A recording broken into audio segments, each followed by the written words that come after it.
Praise the Lord. Hallelujah. Hallelujah. ஆண்டவர் இயேசு கிறிஸ்துவின் நாமத்தில் பைபிள் ஸ்டடிக்கு வந்திருக்கிற உங்களுக்கு வாழ்த்துதல் சொல்லுகிறேன். அன்பானவர்களே, அஸ்திபார உபதேசங்கள் என்கிற வேத பாடத்தை கற்றுக்கொண்டு வருகின்றோம். அதிலே 4வது உபதேசமாகிய விட்டு விலகுதல் என்பதை நாம் தியானித்து வருகிறோம். அதிலே விட்டு விலகுதலின் பலன்கள் என்ற ஒரு பாடத்தை கற்றுக்கொண்டோம். கடந்த ஸ்டடியிலே விக்கிரகங்களை விட்டு விலகுதல் என்பதை நாம் படித்தோம். இன்றைய தினத்திலே அதிலே 3வது பாடமாக உலகத்தை விட்டு விலகுதல் என்பதை குறித்து தியானிக்க இருக்கிறோம். உலகத்தை விட்டு விலகுதல். உலகத்தை விட்டு விலகுதல் என்பதை நாம் தியானிக்கும் போது முதலாவது பைபிளிலே உலகம் என்று சொல்லப்பட்ட அந்த வார்த்தை 3 அர்த்தங்களிலே வருகிறதை நாம் பார்க்க முடியும். குறிப்பாக யோவான் சுவிசேஷம் 17ஆம் அதிகாரம் 15ஆம் வசனத்திலே இயேசு சொல்லும் பொழுது, பிதாவே, உலகம் உண்டாகிறதற்கு முன்னே உமக்கு என்னிடத்தில் இருந்த மகிமை என்று சொல்லுகிறார். அங்கே அவர் உலகம் என்று குறிப்பிடுவது இந்த மண்ணுலகத்தை, பூமி உருண்டையை குறிப்பிடுகிறார். எனவே பைபிளில் சில இடங்களிலே உலகம் என்று சொல்லும்போது அது பூமி உருண்டையாகிய மண்ணுலகத்தை காட்டுகிறது. அடுத்தது யோவான் 3:16 பார்க்கும் பொழுது கடைசி பகுதி, இவ்வளவாய் உலகத்தில் அன்பு கூர்ந்தார்.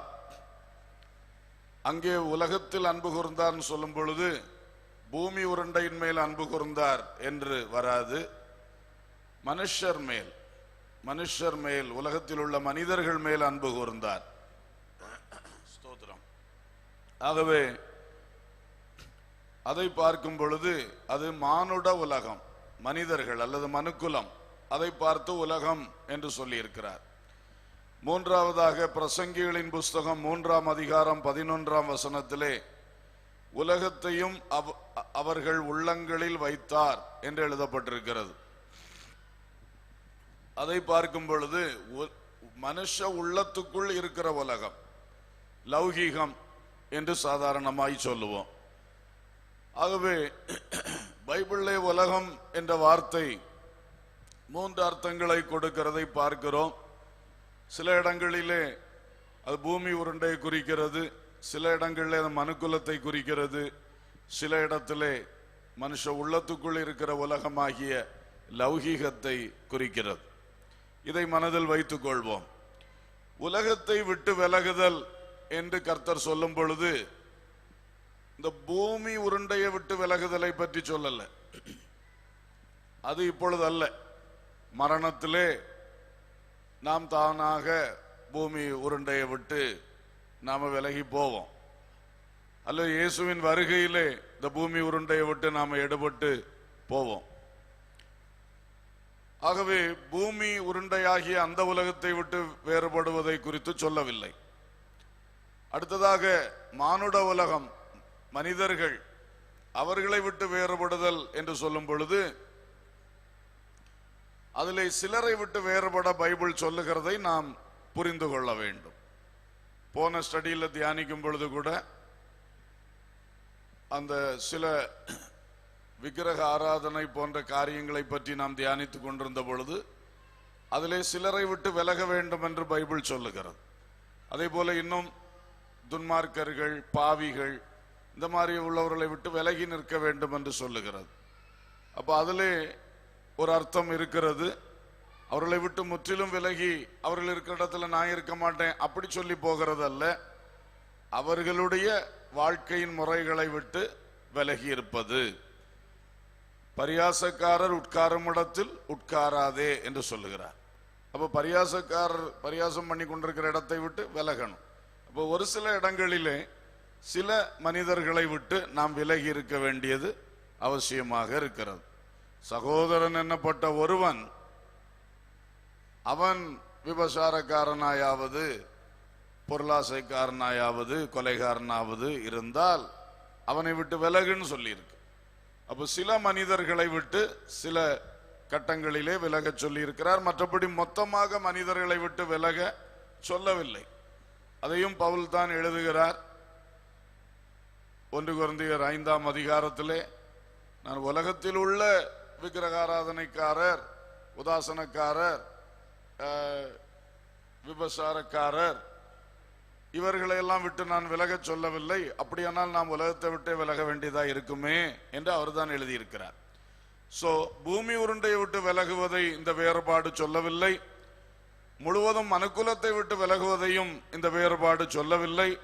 அதை குறிப்பாக சில கூட்டத்தாரை விட்டு விலகத்தான் சொல்லுகிறது. முக்கியமாக எதை விட்டு முழுமையும் விலக வேண்டும் என்றால், இந்த உலகத்துக்குள் இருக்கிற உலகம் என்பதை நம்மை விட்டு வெளியே தூக்கி எறிய வேண்டும். அல்லேலூயா. அங்கேதான் இந்த வேறுபாடு ஆரம்பமாகிறது.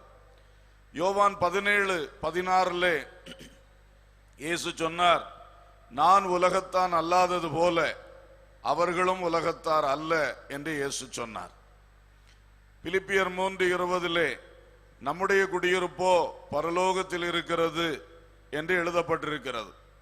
எனவே கிறிஸ்துவின் சீஷர்களுடைய உள்ளம் உலகத்தில் பற்று கொண்டு ஒட்டி இருக்க கூடாது என இயேசுவே சொல்லிட்டார். என்னை போல என் சீஷர்களும் உலகத்தார் அல்ல. நம்முடைய குடியிருப்பு பூமி அல்ல, பரலோகம்.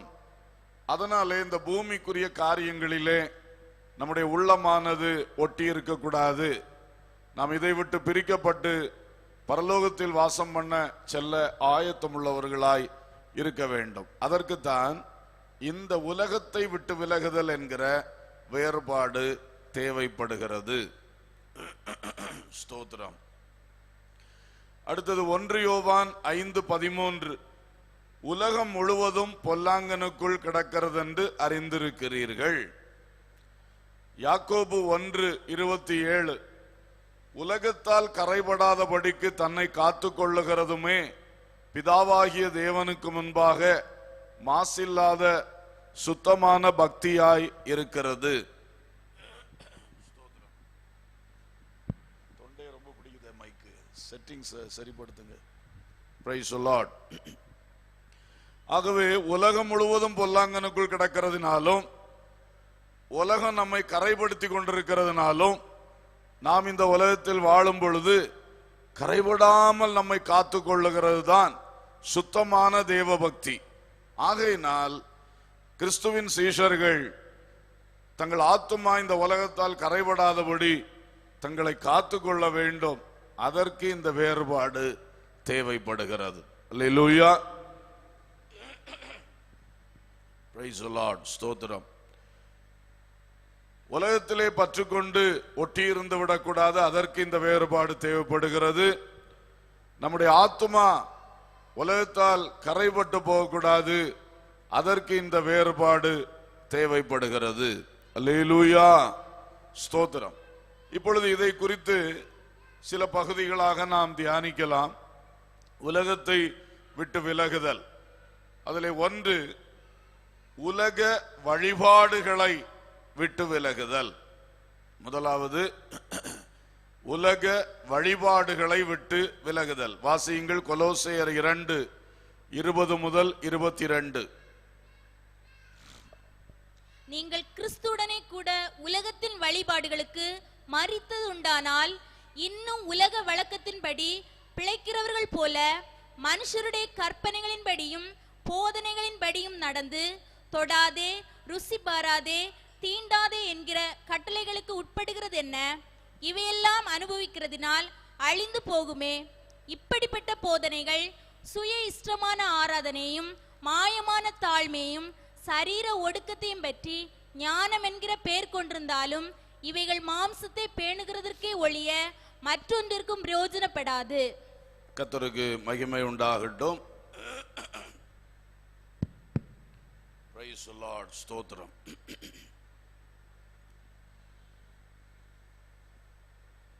வழிபாடுகள் என்று சொல்லும் பொழுது ஸ்தோத்திரம் மொத்தமா மாறி கிடக்குது. என்ன அது?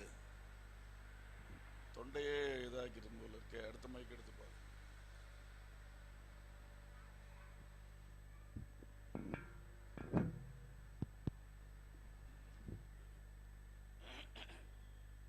Praise the Lord. Praise the Lord. Praise the Lord. Praise the Lord. Hallelujah. Praise the Lord. ஸ்தோத்திரம். Hallelujah. எனக்கு வைக்கிற செட்டிங்ஸ் அங்கே நோட் பண்ணி வச்சிருக்கணும். யார் கை வச்சாலும் அதில் ஒவ்வொரு இதில் எத்தனை பாயிண்டில் வைக்கணும், அது கரெக்டாக எழுதி வச்சிருக்கா? அதுபடி வைங்க கரெக்டாக. ஏன் ஒவ்வொரு நேரம் மாறுது? மைக்கை பிடிச்சாலே தொண்டை போயிடுது. Praise the Lord. Hallelujah. Hallelujah. ஸ்தோத்திரம். Praise the Lord. Praise the Lord. ஸ்தோத்திரம். உலக வழிபாடுகளை விட்டு விலகுதல். இதிலே நாம் கடந்த வாரத்திலையும் இதை நாம தியானித்தோம். ஆராதனை சம்பந்தமான விஷயங்கள், வழிபாடுகள்னு சொல்லும் பொழுது அதோடு கூட சேர்ந்த சில விஷயங்களும் இருக்கிறது உலகத்தை விட்டு வேறுபடுகிற காரியத்திலே. அதை நான் இன்றைக்கு சொல்லும்படி விரும்புகிறேன். மதம் அல்லது மார்க்கம் என்ற பெயரிலே பாவ விமோசனம் அல்லது ஆத்தும ரட்சிப்பு கிடைக்கும் என்ற நோக்கத்தில் அல்லது நல்லது நடக்கும் என்ற விசுவாசத்தில் செய்யப்படுகின்ற மனிதனால் ஏற்படுத்தப்பட்ட சடங்குகள் மற்றும் முறைமைகள், இதுதான் உலக வழிபாடுகள். இதை விட்டு நாம் விலக வேண்டும். அல்லேலூயா. பரிசுத்த வேதாகமம் பிதாவின் சித்தத்தை வெளிப்படுத்துகிறது. இயேசு கிறிஸ்து தந்த வார்த்தைகள் அடங்கி இருக்கிறது. அவருடைய சீஷர்களும் அவருடைய தீர்க்கதரிசிகளும் சொன்ன வார்த்தைகள் அடங்கி இருக்கிறது.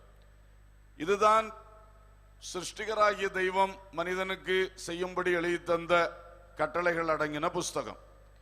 இதுக்கு வெளியே இந்த வசனத்திற்கு மாறாக ஆத்ம ரட்சிப்பு கிடைக்கும், பாவ விமோசனம் கிடைக்கும், நல்லது நடக்கும், புண்ணியம் கிடைக்கும் என்று மனிதர்கள் பல சடங்குகளையும் பல முறைமைகளையும் ஆசரிக்கிறார்கள். இவைகளுக்கு பேர் தான் உலக வழிபாடுகள். அல்லேலூயா. இவைகளை விட்டு விலகி இருக்க வேண்டும் என்று வேதம் சொல்லுகிறது. உலக வழிபாடுகளுக்குள்ள நீங்க போகக்கூடாது, அவைகளை விட்டு நீங்கள் விலகி இருக்க வேண்டும். உலக வழக்கத்தின்படி பிழைக்கிறவர்களைப் போல அந்த மனுஷ கற்பனையான உபதேசங்களுக்குள்ளே நீங்கள் போகக்கூடாது. ஸ்தோத்திரம். மந்திரவாதிகள், பூஜாரிகள் பல காரியங்களை சொல்லி இதனால் உங்களுக்கு மோட்சம் கிடைக்கும், பாவ விமோசனம் கிடைக்கும், புண்ணியம் கிடைக்கும், நல்லது நடக்கும் என்று சொல்லுவார்கள். சில இடங்களிலே பெற்ற பிள்ளையை பலி கொடுக்க சொல்லி இருக்கிறார்கள். புருஷன் சுகமாக வேண்டும் என்றால், உன் குடும்பத்துக்கு இருக்கிற சாபம் போகணும்னா இவனுக்கு இப்ப பிறந்த இந்த குழந்தை தான் அது காரணம், அதை நீ பலி கொடு, அதை கங்கை நதியிலே எறிந்து விடு என்றெல்லாம் சில ஆலோசனைகள் கொடுத்து அதன்படி சிலர் செய்தும் இருக்கிறார்கள். இப்படிப்பட்ட உலக வழிபாடுகளுக்கு அடுத்த காரியங்கள் இருக்கிறது, ரொம்ப ஆபத்தானவைகள். பொருட்களை கேட்பார்கள். ஆட்டை கொடு, மாட்டை கொடு, கோழியை கொடு, அந்த பொருட்களை கொடு, இவ்வளவு செலவு பண்ணு, பரிகார பூஜை செய்யணும், அது பண்ணணும், இது பண்ணணும்னு சொல்லி எல்லாம் செய்தும் அவைகள் பிரயோஜனப்படாது. ஆனால் அவர்கள் கற்றதன்படி அவர்களுக்கு தெரிந்தபடி பலதை சொல்லுவார்கள். இதை மனிதர்கள் பின்பற்றி போவார்கள். கர்த்தருடைய பிள்ளைகள் இப்படிப்பட்ட காரியங்களை விட்டு விலக வேண்டும். அதுபோல ஒரு வீட்டை கட்டினால் வாஸ்து பார்ப்பார்கள். என்ன வாஸ்து? வீட்டில் மனுஷன் குடியிருக்கிறதுக்கு நல்ல காற்றோட்டம் இருக்கணும், நல்ல வெளிச்சம் இருக்கணும். இதை நம்ம கொஞ்சம் கவனித்து செய்தால் போதுமானது. அதை வச்சு தேவையில்லாத பல கற்பனைகள் அதில் இருக்கும். அதெல்லாம் கொண்டு வருவார்கள். அந்த திசையில வை, இந்த திசையில வை, அதை உடைச்சு இங்க மாற்று, இதை இடித்து இங்க மாற்று. இப்படிப்பட்ட காரியங்களுக்கு விட்டு நாம விலகி இருக்க வேண்டும். தேவையில்லை. நாள் பார்க்கிறது, கோள் பார்க்கிறது, சகுனம் பார்க்கிறது, நட்சத்திரம் பார்க்கிறது, போன ஸ்டடியிலே அதை பார்த்தோம். அதெல்லாம் இருக்கக்கூடாது என்று கர்த்தர் திட்டமாய் சொல்லி இருக்கிறார். அதனால 4 நட்சத்திரமும் கோளும் சகுனமும் பார்த்து வாழக்கூடாது. நாம கவனிக்க வேண்டியது தேவ சித்தம், தேவ வழி நடத்துதல். அல்லேலூயா, ஸ்தோத்திரம். அதே போல வரதட்சணை வாங்குற பழக்கம், இதெல்லாம் உலகத்தில் கொண்டு வந்த காரியங்கள். தாலி கட்டுதல் பைபிள்ல இல்லாத காரியங்கள். இவைகளெல்லாம் இன்றைக்கு கிறிஸ்தவர்களும் செய்து வருகிறார்கள். வரதட்சணை வாங்கிறது பெந்தகோஸ்துக்காரர்களும் செய்கிறார்கள். எவ்வளவு தப்பான காரியம். பணம் என்று சொன்ன உடனே உபதேசம் எல்லாம் போய்விடுகிறது, பைபிள் மறந்து விடுகிறது. அதுக்கு மட்டும் உலகத்துடைய வழிபாட்டில் போகிறார்கள், உலகத்தாருடைய வழக்கத்தின்படி போகிறார்கள். செய்யக்கூடாது. இவைகளை விட்டு நாம் விலக வேண்டும். இன்னும் பல சம்பிரதாய முறைகள் உண்டு. ஒவ்வொரு ஊருக்கு ஒன்று இருக்கும். நம்ம ஊர்களில் சுருள் சுருட்டுதன்னு சொல்லுவார்கள், பேளப்பட்டி எடுக்கிறதுன்னு சொல்லுகிறார்கள், என்னெல்லாமோ சொல்லுகிறார். ஒவ்வொரு ஊர்ல கல்யாணம்னா ஏகப்பட்ட இந்த மாதிரிப்பட்ட சடங்காச்சாரங்கள் இருக்கும். இந்த மாதிரி பிரயோஜனமற்ற காரியங்கள், வீண் செலவுக்குள்ள காரியங்கள், பைபிள் சொல்லாத காரியங்களை கிறிஸ்துவின் சீஷர்கள் விட்டு விலகணும். அதுதான் பிறருக்கு முன்பாக ஒரு முன்மாதிரியும் சாட்சியுமாக இருக்கும். அல்லேலூயா, ஸ்தோத்திரம். பைபிள்ல கல்யாணத்தை பற்றி என்ன சொல்லி இருக்கு? சில வசனங்கள் விவாகத்தை பற்றி சொல்லி இருக்கிறது, திட்டமாய் சொல்லி இருக்கிறது. விவாகம் கனமுள்ளதுன்னு சொல்லி இருக்கு. அதனாலதான் சர்ச்சில் வச்சு தேவ சமூகத்தில் அதெல்லாம் நடத்துகிறோம்.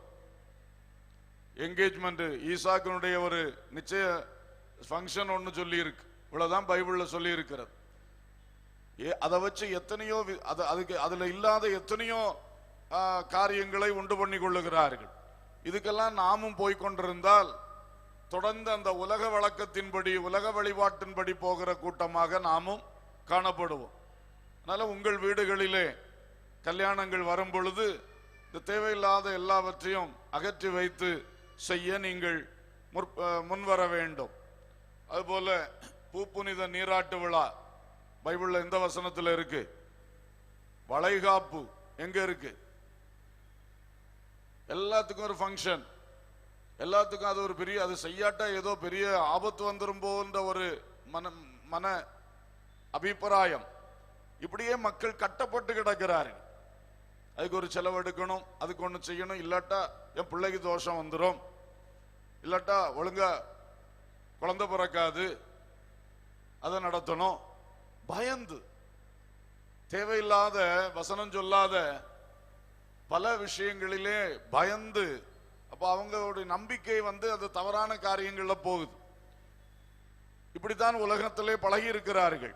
ஆனால் கிறிஸ்துவின் சீஷர்கள், வேதத்தை படித்து வேதத்தின்படி வாழ்கிறவர்கள் இதையெல்லாம் விட்டு விலக வேண்டும். அல்லேலூயா. வீடை கட்டினா பால் காய்ச்சுகிறது, அதை யாரோ உண்டாக்கி விட்டார்கள், அதை எல்லாரும் பின்பற்றுவார்கள். அதிலே ஒரு பூசணிக்காயை கட்டி போடுவது. பூசணிக்காய் எதுக்கு? வீட்டுக்கு மேல விழுகிற கண்ணு, வீட்டுக்கு விரோதமா வர்றதெல்லாம் பூசணிக்காய் அனுபவிக்கணுமா, இவர் உள்ளால இருந்து சுகமா இருக்கணுமா. இது எங்க நடக்கும்? அப்படி பிசாச ஒருத்தன் ஏவி விட்டானா அது பூசணிக்காய போய் அடிக்கும்? தெரிய மாட்டேங்குது. இப்படி அநேக காரியங்கள் வீட்டிலே செய்கிறார்கள். ஒரு கார் வாங்கியாச்சு, வாகனம், அதுக்கு டயர்ல 4 டயர்ல 4 எலுமிச்சம்பழத்தை வச்சு நசுக்கணும், இல்லைன்னா இந்த தர்பூசணியை வச்சு என்ன செய்யணும்? நசுக்கணும். அப்ப என்னாச்சு? எல்லா தீமையும் நசுக்கப்பட்டு போயிட்டான். போகுமா? எல்லாம் செஞ்சுட்டு நீ குடிச்சிட்டு தாறுமாறா ஓட்டினா என்ன ஆகும்? பூசணிக்காய் நீ காப்பாத்துமா? எலுமிச்சம்பழம் காப்பாத்துமா? இப்படி நிறைய விஷயங்கள் உலக வழக்கத்தின்படி செய்கிற விஷயங்கள். இதெல்லாம் விட்டு கர்த்தருடைய பிள்ளைகள் வேறுபடணும். நான் இப்படி நடைமுறையா சொன்னா நிறைய சொல்ல வேண்டியிருக்கும். உலகம் முழுசும் ஒவ்வொரு ஏரியாவிலையும் விதமானது இருக்கு. ஒவ்வொரு ஜனக்கூட்டத்தின் நடுவில் பலவித பிராக்டிசஸ் இருக்கு. ஆனா ஒட்டுமொத்தத்தில் கிறிஸ்துவின் சீஷர்கள் நாம கவனிக்க வேண்டியது, திரும்பவும் பொதுப்படையானதை சொல்றேன், மதம் அல்லது மார்க்கம் என்ற பெயரில் பாவ விமோசனம் அல்லது ஆத்தும ரட்சிப்பு கிடைக்கும் அல்லது மோட்சம் கிடைக்கும் என்ற நோக்கத்தில் அல்லது நல்லது நடக்கும் என்ற விசுவாசத்தில் செய்யும்படி மனிதனால் ஏற்படுத்தப்பட்ட சடங்குகள் மற்றும் முறைமைகள் இவைகளை விட்டு விலக வேண்டும். அல்லேலூயா. இதுதான் அதனுடைய ஒரு சுருக்கமான காரியம். அடுத்தது, வசனத்துக்கு முரணானவைகளை மிக கட்டாயமாக தவிர்த்தாக வேண்டும். இந்த சடங்குகளிலே, இந்த முறைமைகளிலே வசனத்துக்கு முரணான பலது இருக்கிறது. அதை ரொம்ப ஸ்ட்ரிக்டா தவிர்த்தாக வேண்டும். அடுத்தது, அர்த்தமற்ற அவசியமற்ற செலவுகளை உண்டாக்குகின்ற அல்லது நேரத்தை வீணடிக்கின்ற அந்த நிகழ்ச்சிகளையும் அந்த காரியங்களையும் தவிர்க்க வேண்டும். அர்த்தம் இல்லை, பிரயோஜனம் இல்லை. சில காரியங்கள் செய்வதில் ஒரு பிரயோஜனம் இருக்குன்னா செய்து போறார்கள். ஒரு பிறந்த நாள் கொண்டாடுகிறார்கள். பைபிள் சொல்லுது, ஒருவன் ஒரு குறிப்பிட்ட நாளை விசேஷித்துக் கொள்ளுகிறான், அவன் கர்த்தருக்கு என்று விசேஷித்துக் கொள்ளுகிறான். இன்னொருவன் அந்த நாளை விசேஷித்துக் கொள்ளாதிருக்கிறான், அவனும் கர்த்தருக்கு என்று விசேஷித்துக் கொள்ளாதிருக்கிறான். அப்போ ஒருவர் ஒரு பிறந்த நாளுக்கு, என் பிறந்த நாளுக்கு வந்து ஜெபம் பண்ணுங்கன்னு சொல்றாரு.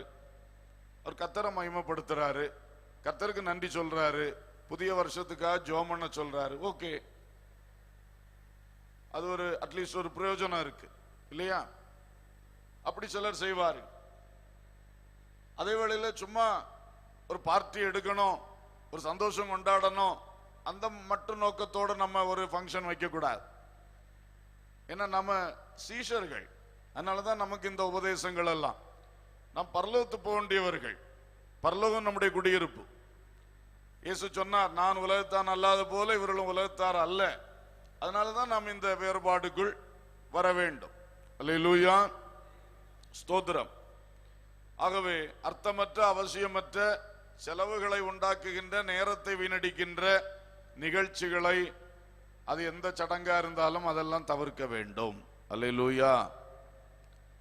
அதுபோல வீணான செலவுகள், அலங்காரங்கள், இந்த பட்டாசு வெடிக்கிறது, ஸ்ப்ரே அடிச்சு விடுறது, இதெல்லாம் பாருங்க, உங்களுக்கு செலவு, அடுத்த ஆளுக்கு தீமை. பட்டாசு வெடித்து காற்றை மாசுபடுத்துகிறீர்கள், உங்களுக்கும் செலவு, அடுத்த ஆளுடைய நுரையீரல்ல கறி போகுது, ஒன்னால அவங்க கஷ்டப்படுறான், மொத்த காற்று மாசுபடுகிறது. திடீர்னு ஸ்ப்ரே அடிச்சு விட்டுருவான், பாவம் என்ன போல உள்ள ஆளுகளுக்கு சளி பிடிக்கும். உடனே உனக்கு சந்தோஷம், சில ஆளுகளுக்கு அது கஷ்டமா மாறுது. நிறைய பேருக்கு அது கஷ்டம்தான். ஒரு பசையா ஒன்று அடிச்சு விட்டுருவாங்க. நிறைய பேருக்கு உடனே தும்மல் போடும்.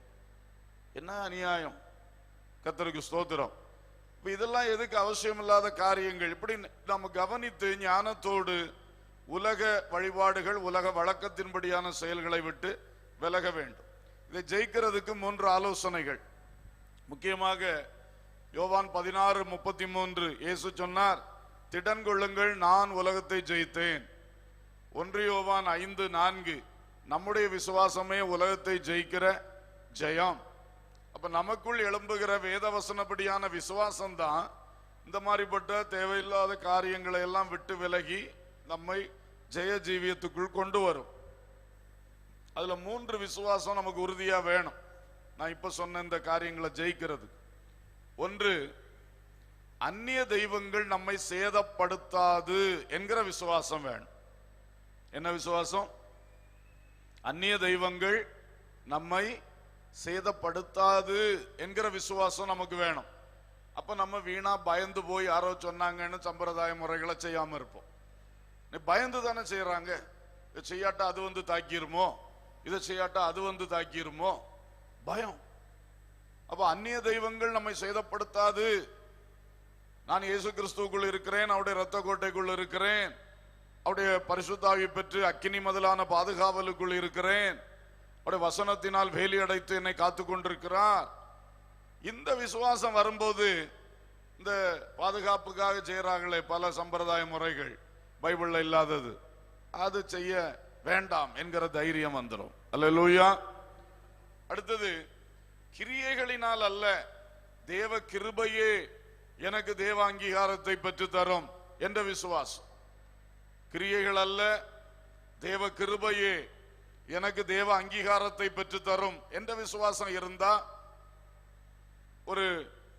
இப்படி ஒரு கிரியை செய்தா பாவ மன்னிப்பு கிடைக்கும், இப்படி ஒரு கிரியை செய்தா உங்களுக்கு மோட்சம் கிடைக்கும், அதையெல்லாம் ஜெயிக்கலாம். இல்ல, அப்படி இல்ல. தேவனுடைய கிருபை தான் எனக்கு தேவனிடத்துல அங்கீகாரத்தை பெற்று தரும். இயேசு கிறிஸ்து செய்ய வேண்டிய கிரியை சிலுவையில செஞ்சு முடிச்சிட்டாரு. இனி என்னுடைய ரட்சிப்புக்காக, என்னுடைய பாவ மன்னிப்புக்காக நான் எந்த கிரியும் செய்ய வேண்டிய அவசியம் இல்ல. அவருடைய கிருபைய, சிலுவையில வெளிப்பட்ட கிருபையை நான் பெற்றா போதும், அது தேவனுக்கு முன்பா என்னை அங்கீகரித்து நீதிமானாய் மாற்றும். இந்த விசுவாசம் ஸ்ட்ராங்கா இருந்தா இன்னும் இந்த மாதிரி ஒரு செட்டு இந்த வழிபாடுகளுக்கும் வழக்கங்களுக்கும் நாம பாதுகாக்கப்படுவோம். அல்லேலூயா. அவைகளை ஜெயிக்கின்ற தைரியம் வரும். அடுத்து மூன்றாவது, தேவ வசனமே விசுவாசத்தின் ஆதாரம் என்ற விசுவாச உறுதி வேண்டும். இந்த வசனத்துல என்ன சொல்லியிருக்கோ அதை நான் விசுவாசிக்கணும். வசனம் சொல்லாத ஒன்றை நான் நம்ப தேவையில்லை. வசனம் சொல்லாத ஒன்றை நான் விசுவாசிக்க கூடாது. அது விசுவாசத்தை ஆபத்தா முடிஞ்சிடும். என்னுடைய விசுவாசம் வசனத்தின் மேல் கட்டி எழுப்பப்படணும். கன்மலையின் மேல் தன் வீட்டை கட்டின மனுஷன், நான் சொல்லி இந்த வார்த்தைகளை கேட்டு அதன்படி செய்கிறவன் எவனோ அவன் கன்மலையின் மேல் தன் வீட்டை கட்டின புத்தியுள்ள மனுஷன். தேவனுடைய வசனத்தை கேட்டு வசனத்தின்படி செய்கிறவன், அந்த வசனத்தை விசுவாசித்து அதுக்கு மேல தன் வாழ்க்கையை கட்டி எழுப்பணும். அதுக்கு இல்லாம சடங்காச்சாரங்கள் மேல, பாரம்பரிய கிரியைகள் மேல, உலக வழிபாடுகளின் மேல வாழ்க்கை கட்டி எழுப்புனா அது இடிந்து விழும். அது காற்றுக்கு நிக்காது, மழைக்கு நிக்காது, அது வெள்ளத்துக்கு நிக்காது. எனவே நாம் இந்த மாதிரி ஆழமாக விசுவாசத்தை வளர்த்து கொள்ள வேண்டும். கிறிஸ்துவை பின்பற்றுகிறவர்கள் இந்த 3 காரியத்தில் ஸ்ட்ராங்கா இருக்கணும். அந்நிய தெய்வங்கள் என்ன சேதப்படுத்தாது. அடுத்தது, என் கிரியைகள் அல்ல, தேவ கிருபையே எனக்கு தேவ அங்கீகாரத்தை பெற்று தரும். அடுத்தது, வேத வசனமே என் விசுவாசத்தின் ஆதாரம்.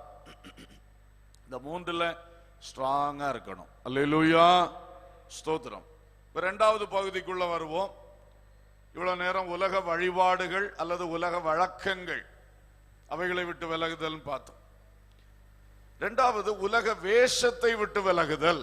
பைபிள் உலக வேஷம்னு ஒண்ணு சொல்லுது. வாசிங்க ரோமர் 12:2.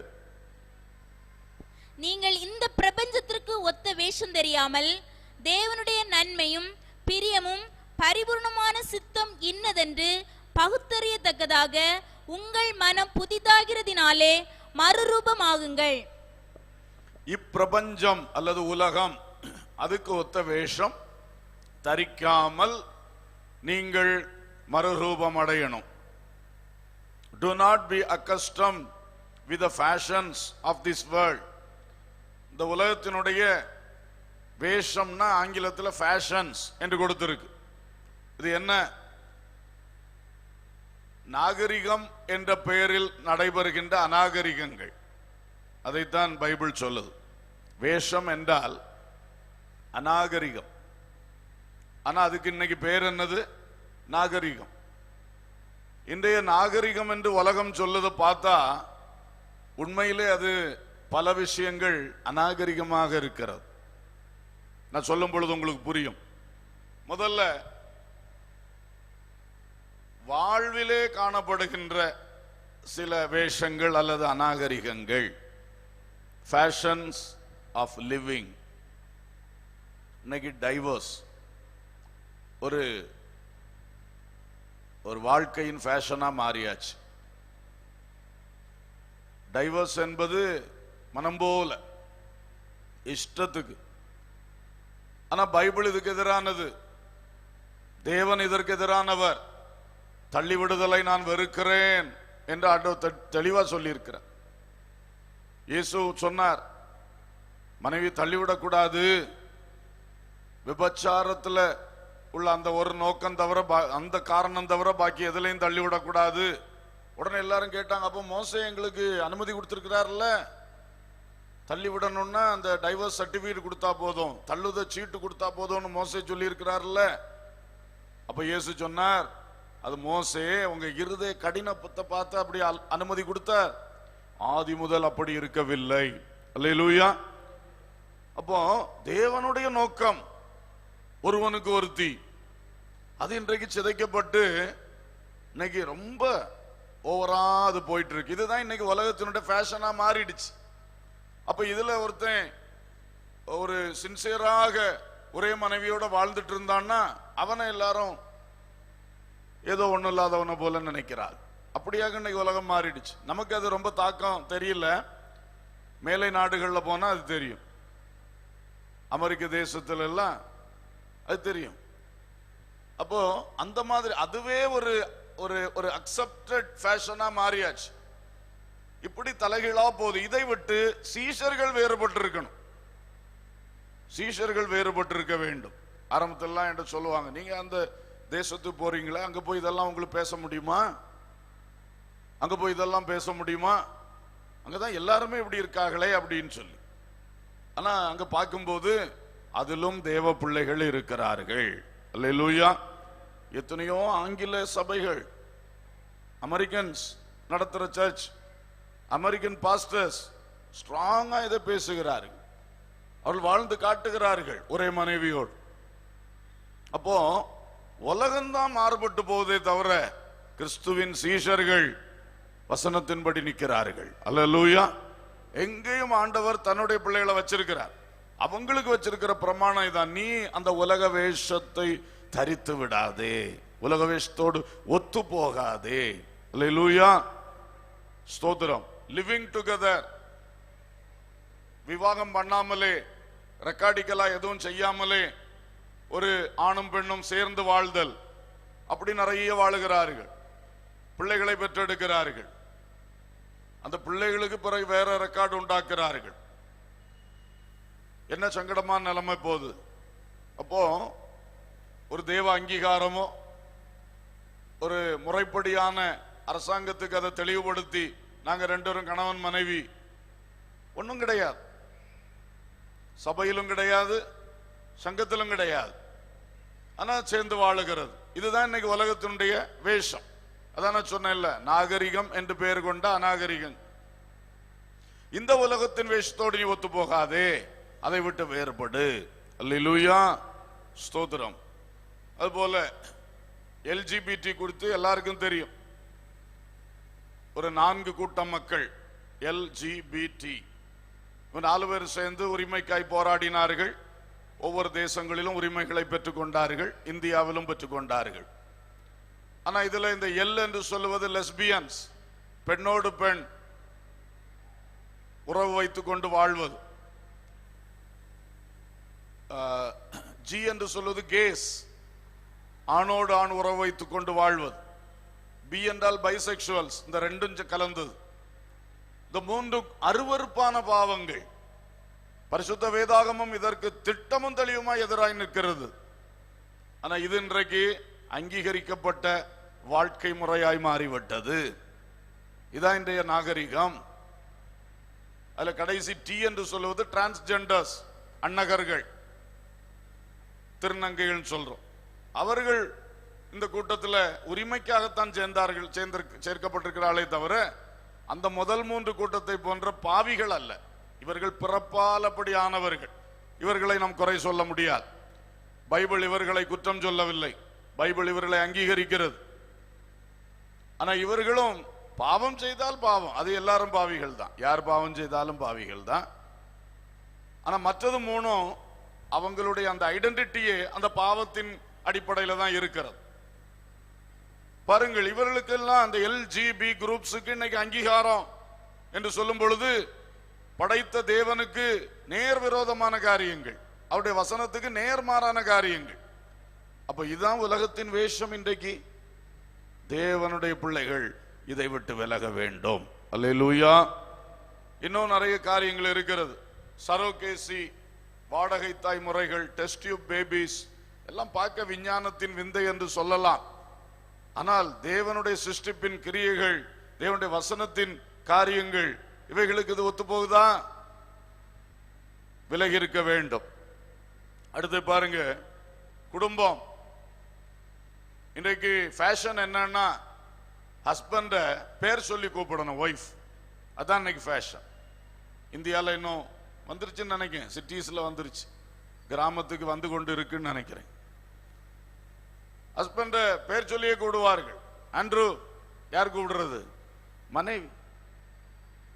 பைபிள் சொல்லுது, சாராள் ஆபிரகாமை ஆண்டவனே என்று சொல்லி, அவ என்ன சொன்னா? ஆண்டவனேன்னு சொன்னா. அதான் வசனம் சொல்லி தருது. இப்ப கூப்பிடுறது ஹாய், அவனே, இவனே, அது ஃபேஷன். ஆனால் வேதத்தை அறிந்த நீ அப்படி செய்யாதே. இதான் பைபிள் நம்மை வேறுபட சொல்லுகிறது. 1 கொரிந்தியர் 11:3, மனைவிக்கு புருஷன் தலையா இருக்கிறார், புருஷனுக்கு கிறிஸ்து தலையா இருக்கிறார். எவ்வளவு தெளிவா சொல்லி இருக்கு. கர்த்தருக்கு ஸ்தோத்திரம். இப்படி நிறைய சொல்லிக் கொண்டே போகலாம். நான் சிலதை மட்டும் சொல்லுகிறேன், எல்லாம் சொன்னா ரொம்ப நேரம் ஆயிடும். அடுத்தே பாருங்க, சோசியல் பிஹேவியர்ஸ்ல உள்ள ஃபேஷன்ஸ் பாருங்க. சமூக பழக்க வழக்கத்தின் அநாகரிகங்கள். இன்னைக்கு தன் மனைவியை விட்டு வெளியே இன்னொரு ஸ்திரியோடு சேட்டிங் பண்றான், கூட்டிட்டு திரியலாம். இதெல்லாம் ஃபேஷன், இன்னைக்கு அங்கீகரிக்கப்பட்டது. விவாகத்துக்கு முன்னே உறவுகள் கொள்ளுகிறார்கள். 2 பேரும் ஒத்துக்கொண்டால் இன்பம் அனுபவிக்கலாம் என்று சொல்லுகிறார்கள். இதெல்லாம் வழக்கமா உலகத்தில் நடக்க ஆரம்பிச்சு. அது ஒரு தப்பென்று மற்றவர்கள் சொல்லுகிறது இல்லை. அவள் 2 பேருக்கும் உரிமை இருக்கு. நான் பைபிள் என்ன சொல்லுது? பரிசுத்தமான வாழ்க்கை பற்றி பைபிள் சொல்லுகிறது. பிறர் மனைவியை இச்சியாதிருப்பாயாக சொல்லுகிறது. இதெல்லாம் இன்னைக்கு கிடையாது. அப்போ விசுவாசிகள் இந்த விஷயங்களில் வேறுபட்டு நிற்க வேண்டும். ஜாதி வித்தியாசம் பார்க்கிறது, மொழி வித்தியாசம், இன வித்தியாசம், இதெல்லாம் இப்போ மொழி வித்தியாசம் இல்லாம இருக்காது. நம்ம தமிழ் பேசுறோம், இன்னொருத்தர் மலையாளம், கன்னடம், தெலுங்கு பேசும்போது வித்தியாசம் இருக்கத்தான் செய்யுது. ஆனா அதை வச்சு நம்ம மனசுக்குள்ள வித்தியாசப்படுத்தி டிஸ்கிரிமினேஷன் பண்ணக்கூடாது. Differences are there, but there should not be any discriminations. ஒரு கஷ்டப்படுத்துறதோ, நிறைய தமிழ் பேசுற ஆளுக்கிட்ட ஒரு மலையாளம் பேசுற ஆளு வந்து மாட்டிக்கிட்டாரு, அவரை போட்டு ஒரு மாதிரி நடத்துறது செய்யக்கூடாது. சீஷர்கள் இந்த காரியங்கள் எல்லாவற்றுக்கும் நம்ம விலகி இருக்கணும். அல்லேலூயா. ஜாதி பார்த்து மேல் ஜாதி கீழ் ஜாதி அந்த எண்ணமே சீஷர்களுடைய உள்ளத்துல வரக்கூடாது. சகல ஜாதிகளையும் சீஷராக்குங்கள் என்று இயேசு கட்டளையிட்டார். அல்லேலூயா. அந்த ஜாதினா கேஸ்ட் அல்ல, நேஷன்ஸ், பலவித ஜனக்கூட்டங்கள். அது மொழிவாரியான ஜனக்கூட்டமா இருக்கட்டும், இனவாரியான ஜனக்கூட்டமா இருக்கட்டும், அல்லது மனுஷன் குறித்து வைத்திருக்கிற சில ஜாதி பெயர்ல உள்ள ஜனக்கூட்டமா இருக்கட்டும், எல்லாரையும் சீஷன் என்ற ஒரே கூட்டமாய் மாற்றத்தான் இயேசு விரும்புகிறார். அல்லேலூயா. பிரித்து பிரித்து அவர்களை கஷ்டப்படுத்த தேவன் அனுமதிக்கிறது இல்லை. கர்த்தருக்கு ஸ்தோத்திரம். உலகத்தில் பல இனங்களை கர்த்தர் படைத்திருக்கிறார். சிலருக்கு தோல் வெள்ளையா இருக்கு, சிலருக்கு தோல் கருப்பா இருக்கு, சிலருக்கு தோல் மஞ்சையா இருக்கு, நமக்கெல்லாம் பிரவுனா இருக்கு. எத்தனை விதமான மக்கள் இருக்கிறார்கள். கர்த்தருக்கு ஸ்தோத்திரம். எல்லாரும் தேவனால் படைக்கப்பட்டவர்கள். சீஷர்களுக்கு இந்த காரியம் வேணும். அப்ப உலக வேஷம் இன்னைக்கு எப்படி போயிட்டு இருக்குன்னா, நான் சொல்ற மாதிரி இப்படி வித்தியாசமா போகுது. அதை விட்டு நம்ம வேறுபடணும். ஃபேஷன்ஸ் ஆஃப் ட்ரெஸ்ஸிங், வஸ்திர ஒழுங்குகள், வஸ்திரத்தின் வேஷத்தை நீங்க பாத்தீங்கன்னா இன்னைக்கு படுபரிதாபமா போகுது. ஆண்கள் நல்ல பேண்ட் ஷர்ட் போட்டு போவாங்க, கூட பக்கத்துல போவா மனைவி ஒரு வெறும் அண்டர்வேரை போட்டு போறா. அது இன்னைக்கு அக்செப்டட் நார்ம்ஸ். குறிப்பாய் அமெரிக்க தேசத்திலே. அமெரிக்கா தான் இதுக்கெல்லாம் சீர்கேட்டுக்கு காரணம். நான் இங்கிலாந்துக்கு போனதில்லை இது வரைக்கும், ஆனா சொல்லி கேள்விப்பட்டிருக்கேன் அங்க ஓரளவுக்கு மெயின்டைன் பண்றாங்க என்று. அமெரிக்காக்காரங்க வேலைக்கு போனாலும் நிக்கர் போட்டு போவான், ட்ரௌசர் போட்டு போவான், அதை அங்கீகரிக்கிறார். சும்மா ஃப்ரீயா போறது. பாருங்க, தேவன் வஸ்திரத்துக்கு ஒரு ஒழுங்கு வச்சிருக்கிறார். அதை சீஷர்கள் கடைபிடிக்க வேண்டும். ஆதியாகமம் 3:21, தேவனே ஆதாம் ஏவாளின் நிர்வாணத்தை மறைக்க வஸ்திரம் தரிப்பித்தார். சாத்தான் அவர்களை நிர்வாணியாக்கினான், தேவனோ அவர்களுக்கு வஸ்திரம் தரிப்பித்தார். தேவன் நமக்கு வஸ்திரம் தந்து மானத்தை காக்கிறவர், சாத்தான் நிர்வாணியாக்கிறவன். இந்த உலகம் பொல்லாங்கனுக்குள் கிடக்கிறது, அதனாலதான் இதெல்லாம் நடக்கிறது. இன்னைக்கு டிரெஸ்ஸுக்கு வேஷம் எப்படி போயிட்டு இருக்கு. அப்ப அதை புரிந்து கொண்டு சீஷர்கள் அதற்கு விலகி இருக்க வேண்டும். அதுதான் நம்முடைய போதனை. கர்த்தருக்கு ஸ்தோத்திரம். உலகத்தாருக்கெல்லாம் போய் இதை சொன்னா கேட்பாங்களா? முதல்ல அவங்களுக்கு ரட்சிப்பை சொல்லுவோம். ரட்சிக்கப்பட்டு சீஷர் ஆனவங்களுக்கு இதை சொல்லுவோம். அதான் உங்களுக்கு நான் தெளிவா சொல்றேன், ஸ்ட்ராங்கா சொல்றேன். உபாகமம் 22:5, ஆண் ஆணுடைய வஸ்திரம் தரிக்கணும், பெண் பெண்ணுடைய வஸ்திரம் தரிக்கணும். அப்படி அர்த்தம் என்ன? ஒவ்வொரு நாட்டிலையும் பெண்ணுடைய வஸ்திர வடிவமைப்பு வித்தியாசம், ஆணுடைய வஸ்திர வடிவமைப்பு வித்தியாசம். அது வித்தியாசம்தான். அதே வேளையில் ஆணுக்கென்று ஒரு வஸ்திரம் இருக்கு, பெண்ணுக்கென்று ஒரு வஸ்திரம் இருக்கு ஒவ்வொரு நாட்டிலையும். அதை கவனிக்கணும். ஜெண்டர் டிஃபரன்ஸ வெளிக்காட்டும்படி கர்த்தர் சொல்லுகிறார். நீ சமுதாயத்தில் வெளியே நீ வரும்போது இது பெண்ணா ஆனான்னு தெரியணும். அது பாதுகாப்பு. அதுக்கு தான் ஆண்டவர் சொல்றார், நீ ஆணண்டும் பெண்ணண்டும் வித்தியாசம் தெரியும்படி வஸ்திரம் உடுத்தணும். அதை மெயின்டைன் பண்ணணும். அதே வேளையிலே பெண்ணென்று ஒரு நபரை டிஸ்கிரிமினேட் பண்ணக்கூடாது. There should not be any gender discrimination, but there should be gender difference. இனத்தில், அந்த பாலினத்தில் வித்தியாசம் தெரியப்படுத்தணும். ட்ரெஸ்லே அது தெரியணும். அந்த மாதிரி உடுத்த ஆண்டவர் சொல்றார். சீஷர்கள் இதுக்கு கீழ்ப்படியணும். 1 தீமோத்தேயு 2:9, விலை உயர்ந்த வஸ்திரங்கள் உங்களுக்கு வேண்டாம் என்று கர்த்தர் சொல்றார். விலை உயர்ந்த வஸ்திரம் உடுத்த வேண்டாம், நார்மலா விடுங்க. சீஷர்களுக்கு சொல்லப்பட்டது. 10ஆம் வசனம், தகுதியான வஸ்திரம் உடுங்கள். தகுதியான வஸ்திரம், தேவ பிள்ளை என்கிற தகுதிக்கு ஏற்ற வஸ்திரம். 1 பேதுரு 3:3, உயர்ந்த வஸ்திரம் வேண்டாம். உயர்ந்த வஸ்திரம் வேண்டாம், நார்மலா போதும். அந்நிய தேசத்து வஸ்திரங்கள் தரிக்காதேன்னு பைபிள் சொல்லுது. உனக்கு இல்லாத நூதனமான வஸ்திரங்களை நீ தரிக்காதே. இவைகளை கவனித்துக் கொள்ள வேண்டும். இன்றைக்கு வஸ்திர ஒழுங்கு சரியே இல்லை. நம்ம ஊர்ல கூட சர்ச்சுக்கு வரும்போது, ஸ்கூலுக்கு போகும்போது, காலேஜுக்கு போகும்போது, வேலைக்கு போகும்போது நீட்டா ட்ரெஸ் பண்ணிட்டு போகணும். இந்த டிஷர்ட்லாம் சொல்றாங்க பாத்தீங்களா, அதெல்லாம் வீட்டில் போடக்கூடியது, சும்மா யாத்திரைக்கு போடக்கூடியது.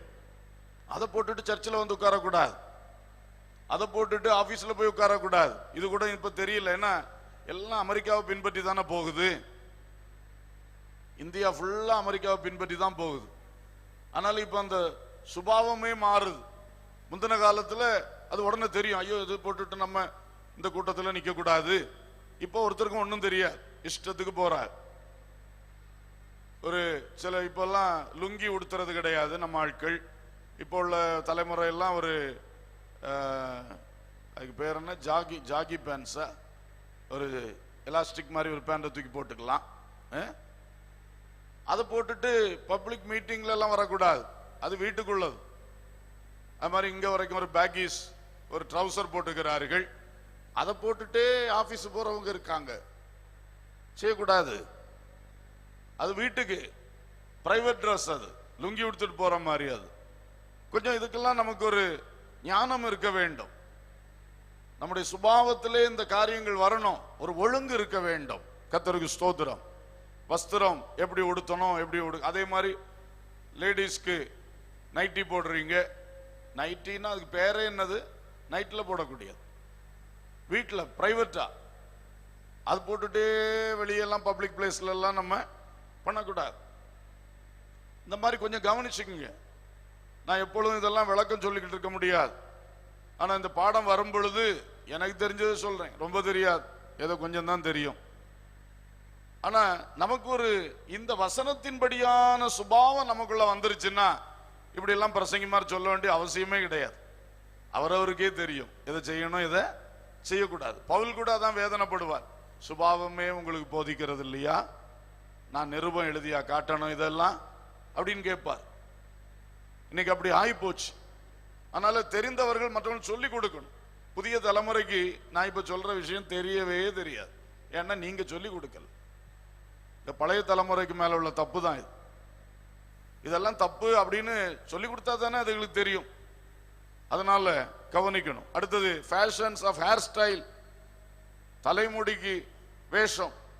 பைபிள் சொல்றதுனால தான் நான் இதெல்லாம் சொல்றேன். பைபிள் சொல்லாத நான் டச்சே பண்ண மாட்டேன், எனக்கு என்ன வேலை. அல்லேலூயா. 1 கொரிந்தியர் 11:14, புருஷன் மயிரை நீளமாய் வளர்க்கிறது அவனுக்கு கனவீனம்.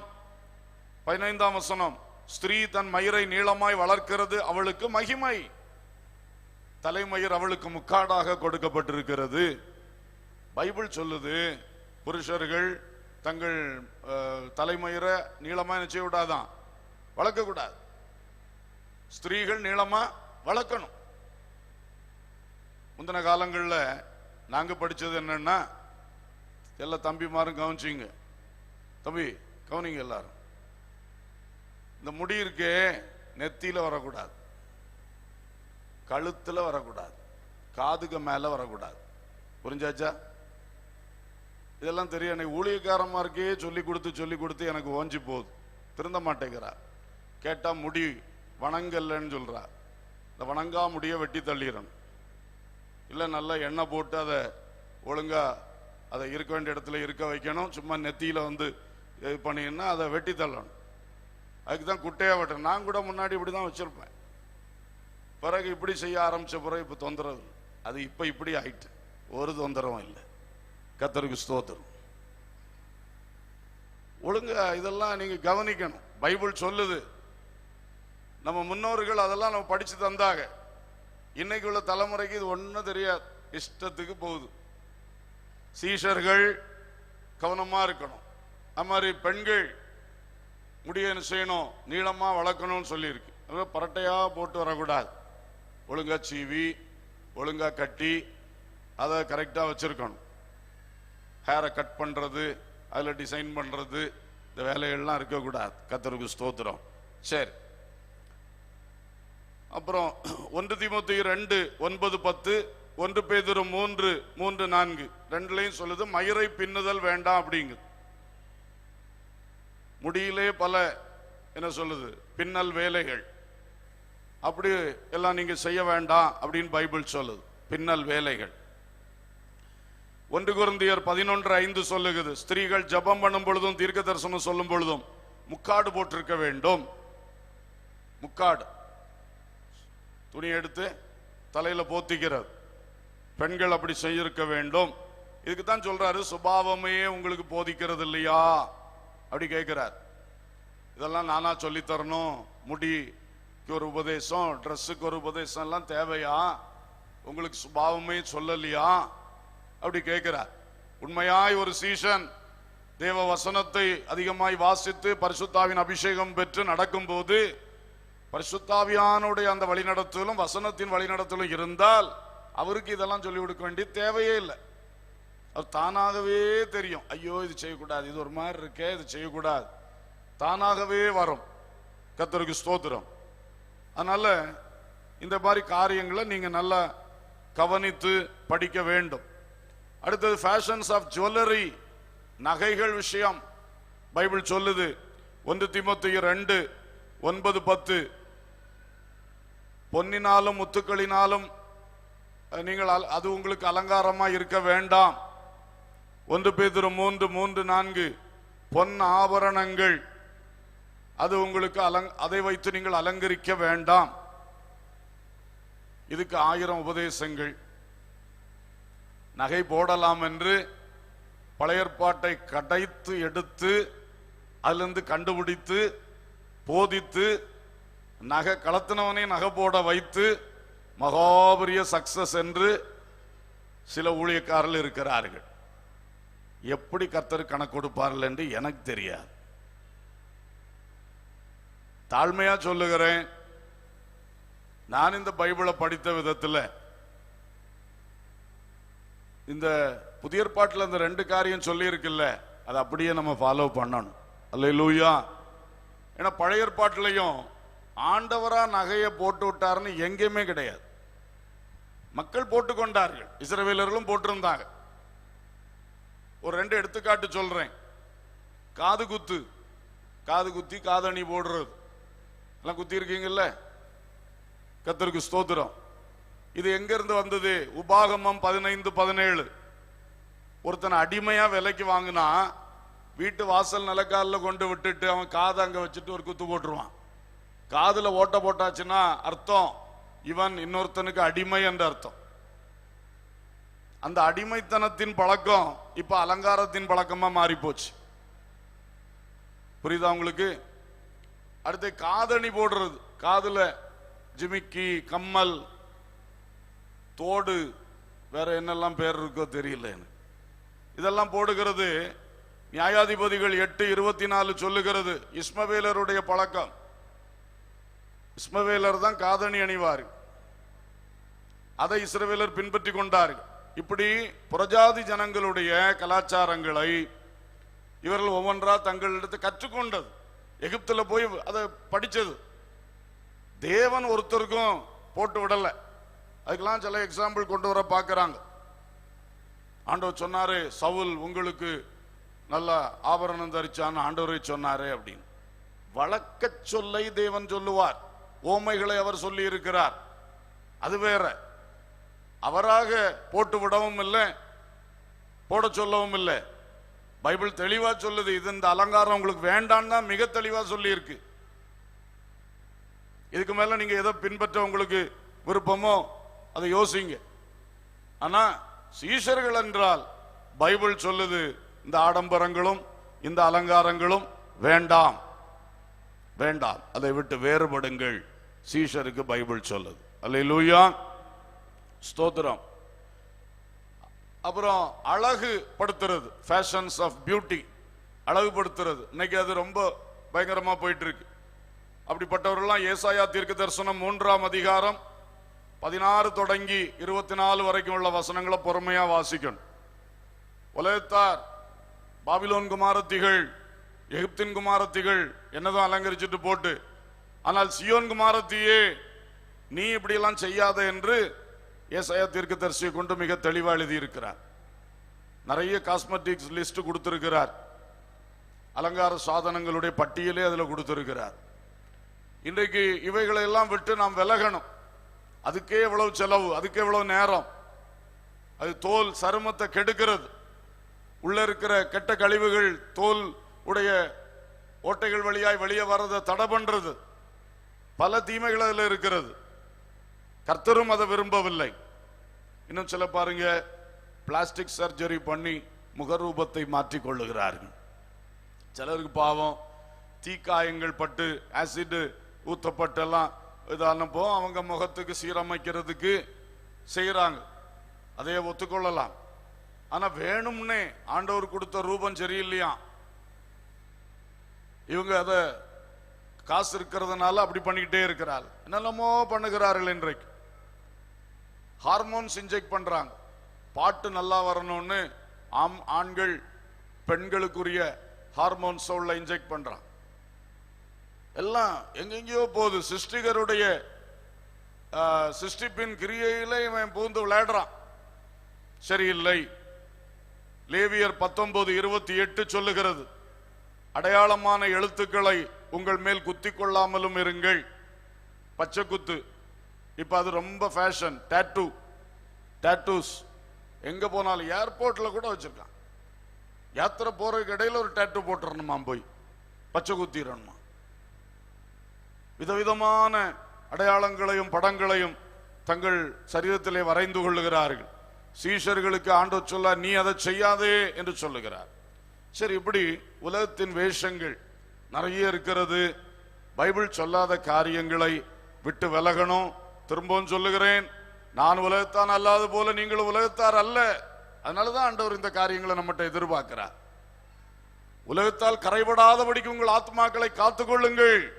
அதனாலதான் கர்த்தர் இந்த காரியங்களை நம்மிடத்தில் என்ன செய்கிறார், எதிர்பார்க்கிறார். நாமும் இப்படி வாழ்ந்து மற்றவர்களுக்கும் இதை சொல்லிக் கொடுக்கணும், முன்மாதிரியாக நாம் இருக்க வேண்டும். அல்லேலூயா. மூன்றாவதாக, உலகத்தின் மாறுபாட்டை விட்டு விலகுதல். உலக வழிபாடுகள் அல்லது உலக வழக்கங்களை விட்டு விலகுதல், உலக வேஷங்களை விட்டு விலகுதல். மூன்றாவது, உலகத்தின் மாறுபாட்டை விட்டு விலகுதல். வாசிங்க அப்போஸ்தலர் 2:40.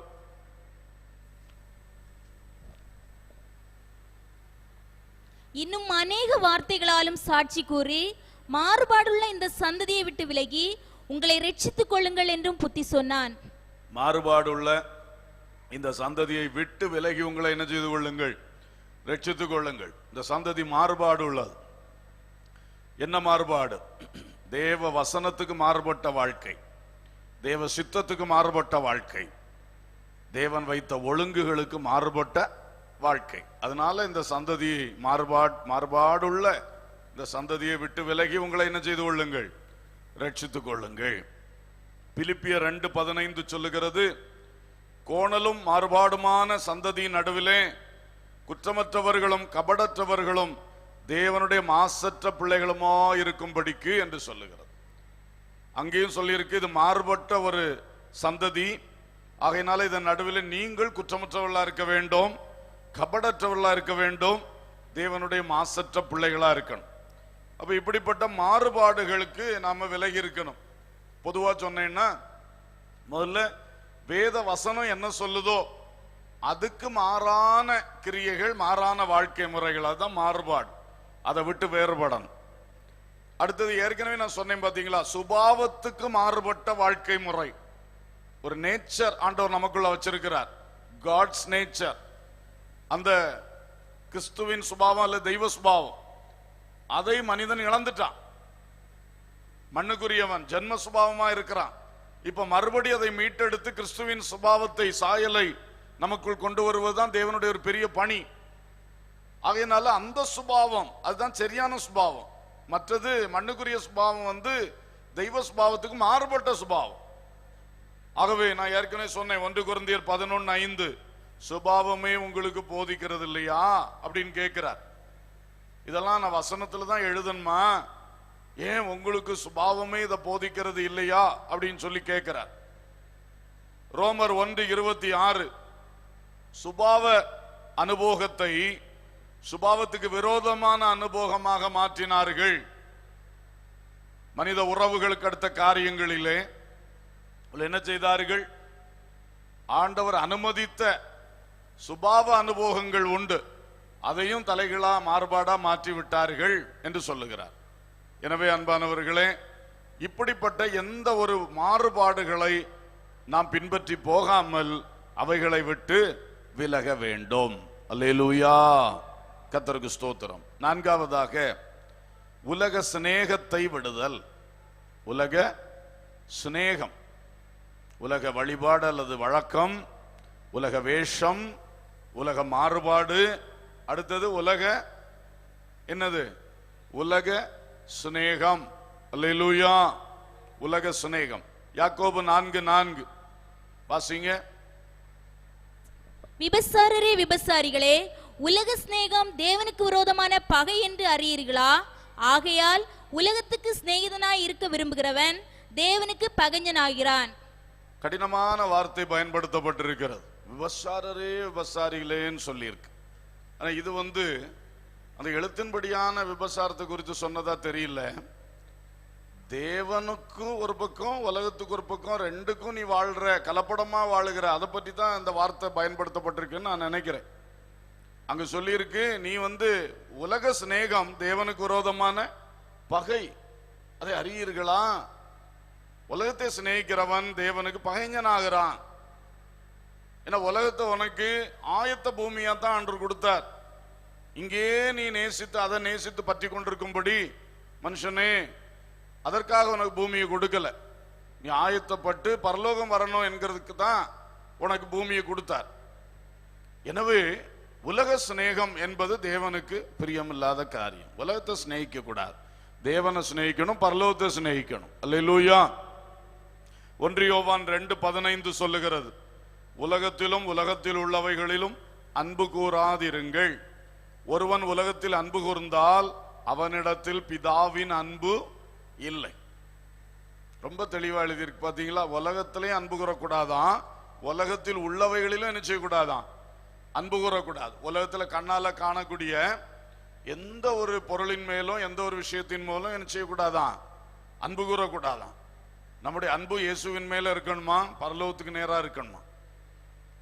அப்புறம் அடுத்த வசனம், மாம்சத்தின் இச்சை, கண்களின் இச்சை, ஜீவனத்தின் பெருமை ஆகிய உலகத்தில் உள்ளவைகள் உலகத்தால் உண்டானவைகள், உலகமும் அதன் இச்சைகளும் ஒளிந்து போம்.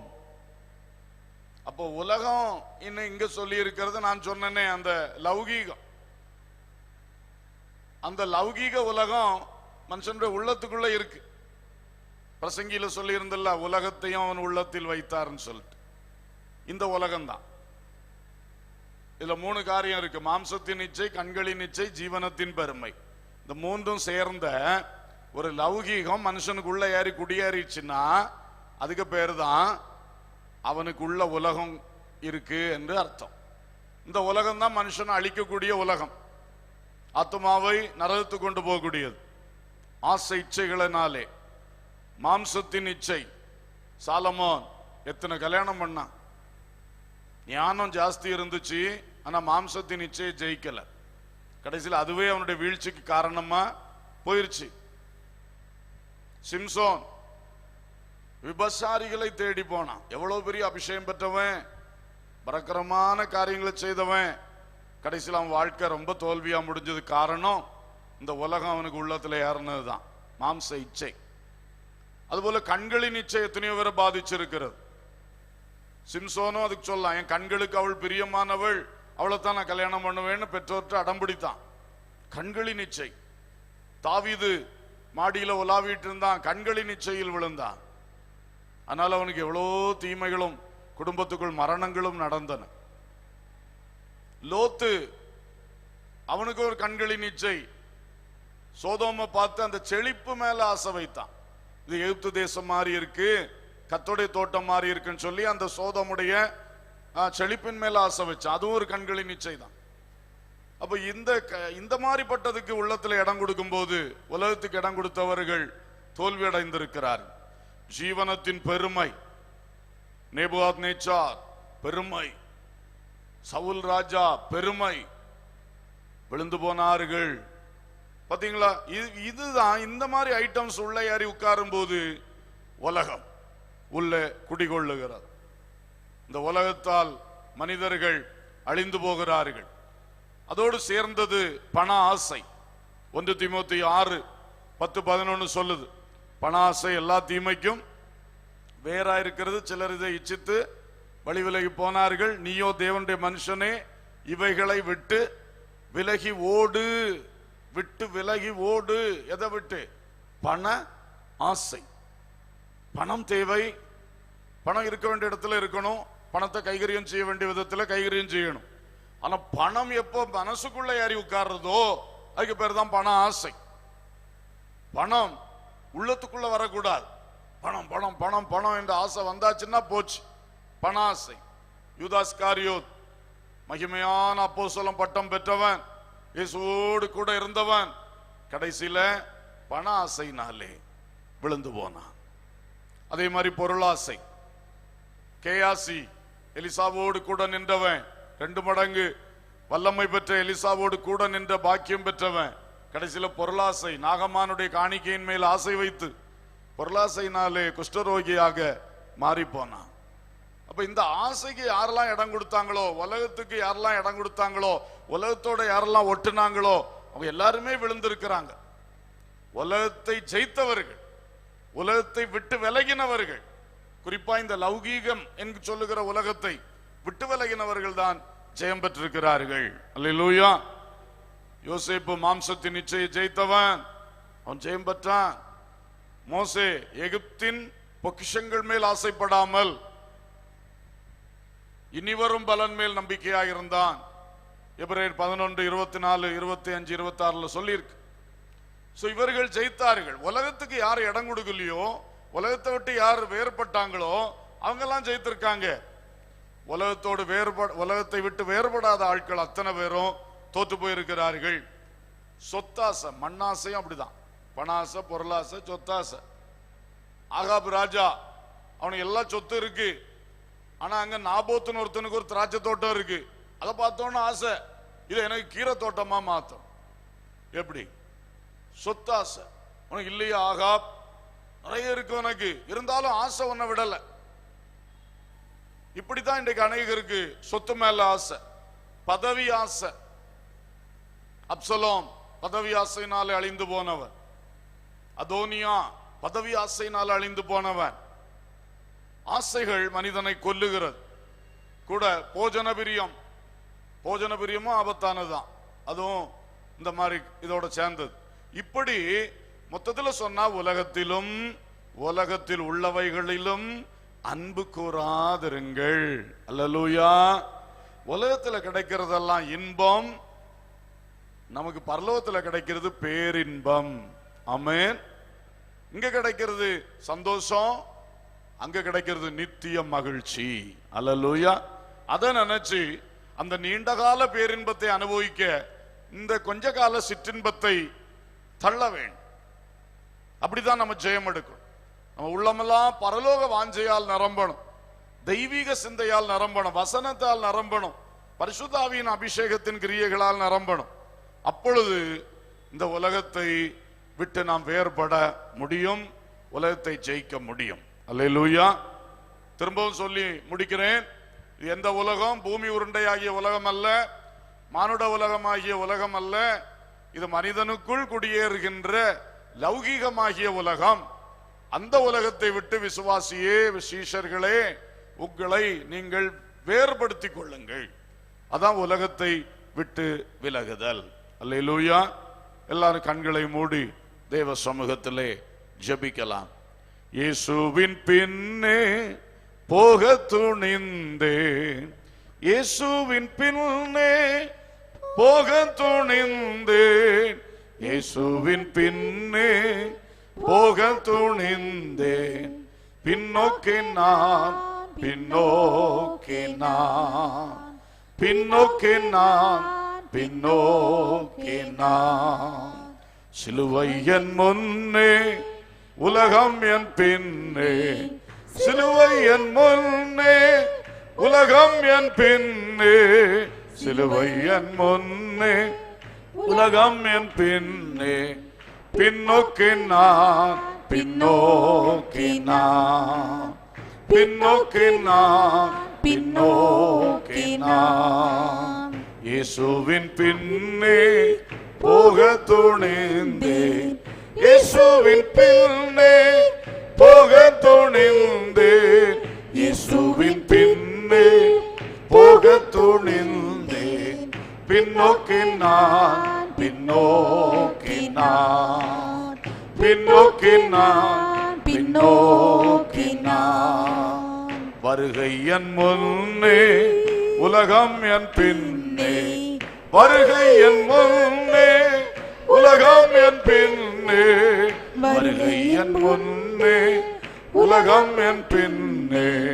பின்னோக்கி நான், பின்னோக்கி நான், பின்னோக்கி நான், பின்னோக்கி நான். இயேசுவின் பின்னே சேர்ந்து சொல்லுவோம். ஆமென்.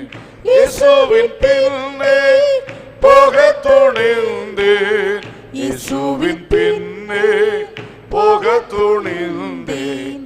பின்னோக்கி நான், பின்னோக்கி நான், பின்னோக்கி நான், பின்னோக்கி நான். ஆமென். எல்லாரும் வாய் திறந்து ஸ்தோத்திரம் பண்ணுவோம். ஹல்லேலூயா.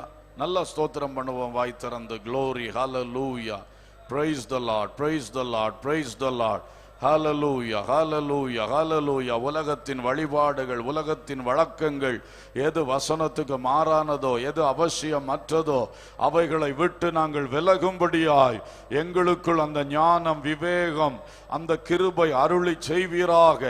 ஹல்லேலூயா, ஹல்லேலூயா. உலக வேஷங்கள், ஆமே, நாகரிகம் என்ற பெயரில் நடந்து வருகிற அநாகரிகங்கள், அப்பா, வசனத்துக்கு விரோதமான இப்படிப்பட்ட காரியங்களை விட்டு தேவனுக்கு பிரியமற்ற காரியங்களை விட்டு விலகும்படியாய் எங்களுக்கு கிருபை தாரும். ஒருபோதும் இவைகளை நேசித்து பற்றி கொண்டு இவைகளிலே சிக்கொண்டு போகக்கூடாது கர்த்தாவே. ஹல்லேலூயா, ஹல்லேலூயா. உலகத்தினுடைய மாறுபாடுகள் அதிகமாக இருக்கிறது. வசனத்துக்கு மாறான கிரியைகளும் தேவ சித்தத்துக்கு தேவ விருப்பத்துக்கு மாறானவைகளும் உலகத்தில் ரொம்ப பெருகி வருகிறது. அதை விட்டு நாங்கள் வேறுபடும்படியாய் எங்கள் தகப்பனே, விசுவாசிகளாய் எங்களுக்கு, ஊழியக்காரர்களாய் எங்களுக்கு, சீஷர்களாய் எங்களுக்கு அதிகமான கிருபை தருவீராக அப்பா. உலக சிநேகம் உங்களுக்கு விரோதமான பகை அல்லவோ?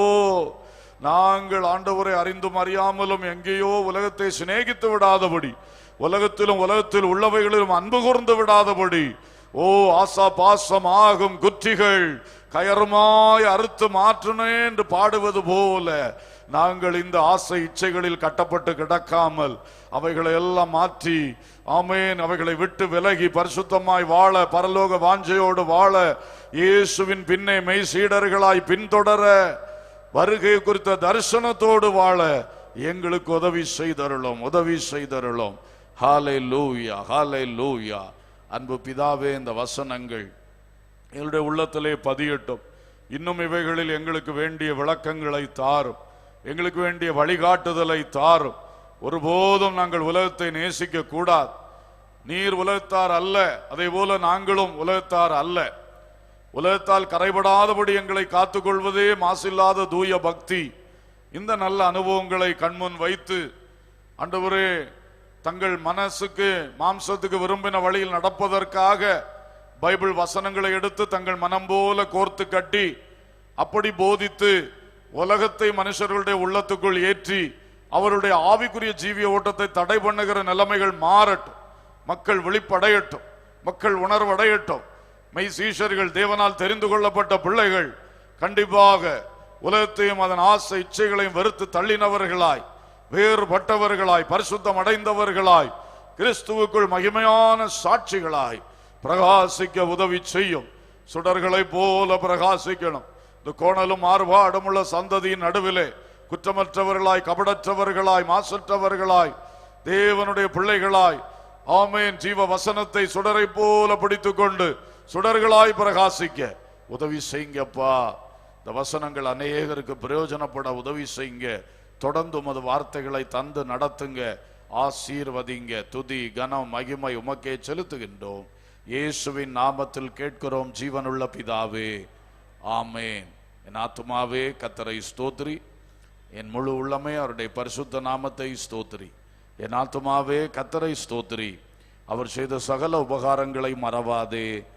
ஆமேன். அல்லேலூயா, அல்லேலூயா, அல்லேலூயா. ஸ்தோத்திரம். பிரியமானவர்களே, இங்கே 9 மணி வரைக்கும் ஒரு ஜெபம் இருக்கிறது. யாராவது இருக்க விரும்புனீங்கன்னா